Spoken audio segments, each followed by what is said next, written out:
Sections 187 and 188 of Beyond Good and Evil have a common theme: obedience.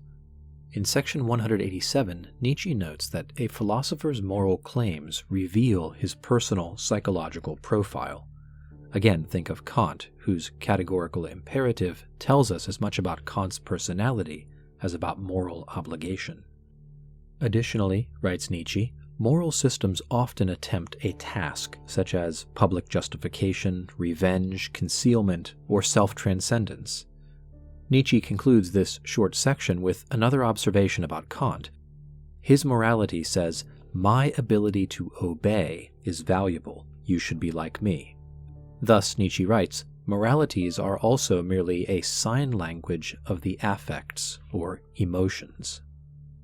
Note that Nietzsche here discusses moralities in the plural rather than morality, singular. He is giving a natural history of past philosophers' moral codes, considered independently of their truth. Also note that, for Nietzsche, each moral code reveals its author's emotional life and psychology, his will to power. We may ask, does this pattern include Nietzsche's ruminations on morality here, in this work? Section 188 continues on the theme of obedience and discipline. Every morality is a bit of tyranny, a long compulsion, that is, a self-discipline, rather than a letting alone. All freedom, all culture, Nietzsche writes, depend on seemingly arbitrary laws and restraints. Working under restraint is what is natural to man, contrary to Rousseau's and others' celebration of natural freedom. Artists in particular know that letting alone is deadly to art. One must obey in order to create. We may think here of how the strictures of the sonnet form enabled Shakespeare to produce poems of lasting beauty. Such greatness does not come through free verse. All worthwhile things are the result of sustained obedience, Nietzsche tells us. The long unfreedom of discipline under ancient and Christian systems of thought has generated strength in the European spirit. This was so even as such discipline crushed and stifled other movements of the human spirit. Here, as in Darwinian biology, nature is wasteful.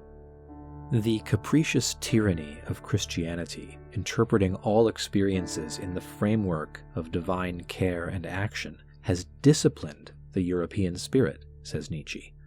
Such mental slavery is an indispensable means of spiritual growth. Every morality requires discipline, narrowed horizons, the tightening of possibilities rather than their opening, that is, letting alone. In a certain sense, stupidity is a condition for life and growth. You shall obey is an imperative addressed not to individuals, but to peoples, races, classes, to mankind itself. In these thoughts on obedience, Nietzsche makes it clear that he is against a certain type of freedom, the type he associates with utilitarians and the last man. Ever-increasing freedom from restraint, letting each individual will go to satisfy its own desires, whatever they may be. Rather, he insists on the need for constraint, rules, and self-discipline.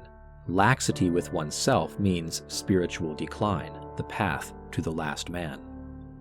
Nietzsche is searching for a post-Christian discipline, and he will not find it in democratic politics, nor in the remnants of modernist religion. It will come ultimately from the will to power, as we will see later in the work. That's my summary of and commentary on sections 187 and 188 of Beyond Good and Evil. Thanks for watching today. Goodbye.